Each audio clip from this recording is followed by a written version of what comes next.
It was a real nice night. I guess I was still out of shape, because we all three tied. No, I guess we all just wanted to stay together. I still didn't want to do my homework that night, though. I hunted around for a book to read, but I'd read everything in the house about 50 million times, even Derry's copy of The Carpetbaggers, though he'd told me I wasn't old enough to read it. I thought so too after I finished it. Then finally I picked up Gone with the Wind and looked at it for a long time. I knew Johnny was dead. I had known it all the time, even while I was sick and pretending he wasn't. It was Johnny, not me, who had killed Bob. I knew that too. I had just thought that maybe if I played like Johnny wasn't dead, it wouldn't hurt so much.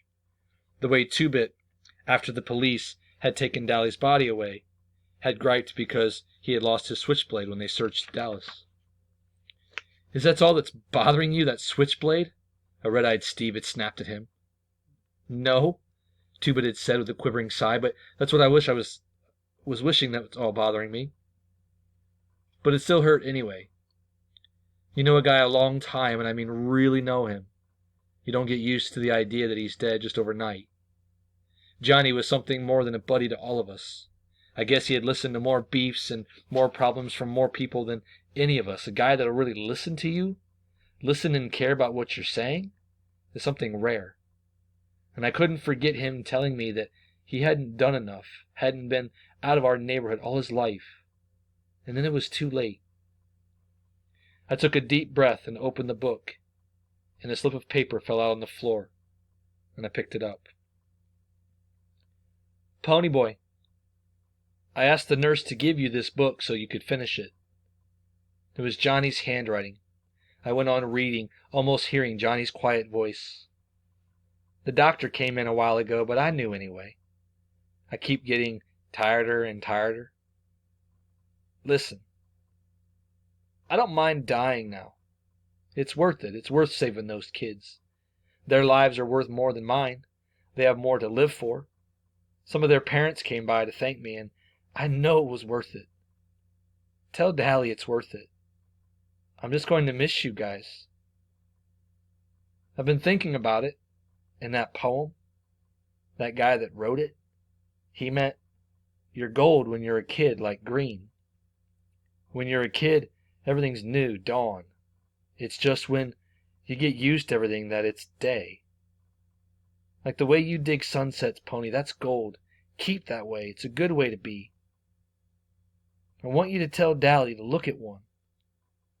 He'll probably think you're crazy, but ask him for me. I don't think he's ever really seen a sunset. And don't be so bugged over being a greaser. You still have a lot of time to make yourself be what you want.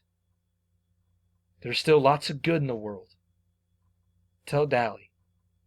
I don't think he knows. Your buddy, Johnny.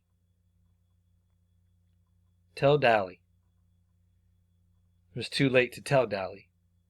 Would he have listened? I doubted it. Suddenly, it wasn't only a personal thing to me. I could picture hundreds and hundreds of boys living on the wrong side of cities.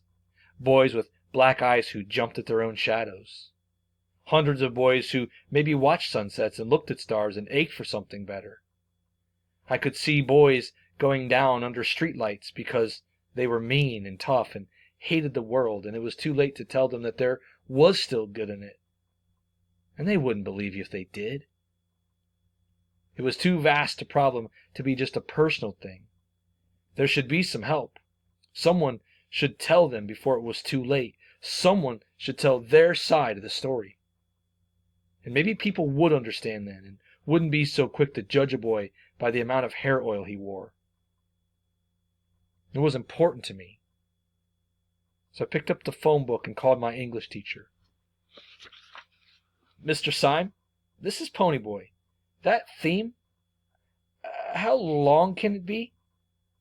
Why, not less than 5 pages. He sounded a little surprised. I'd forgotten it was late at night.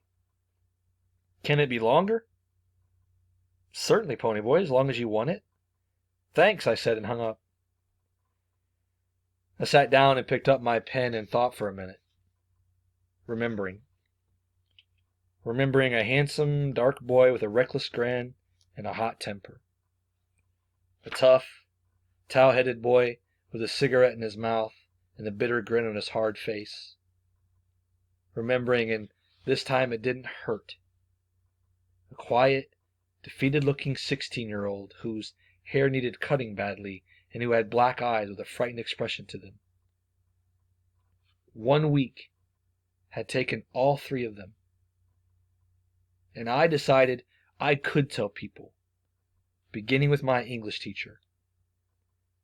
I wondered for a long time how to start that theme, how to start writing about something that was important to me. And I finally began like this.